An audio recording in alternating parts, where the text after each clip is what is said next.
Dobro večer, poštovani gledalci.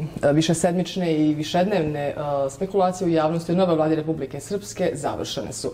Danas je predsjednik Republike i zvanično rekao da će sutra biti određen, odnosno zvanično objavljeno ime mandatara. O tome večeras razgovaramo sa predsjednikom Republike Srpske, gospodinom Miloradom Dodikom. Predsjedniče, dobro večer. Dobro večer vama i gledalci.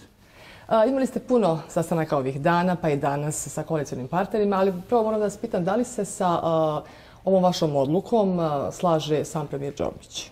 Da, ja sam sa gospodinom Džomićem razgovarao i mi smo u kontinuitetu razgovora. Mi nismo samo stranački drugovi i prijatelji, nego i lični prijatelji.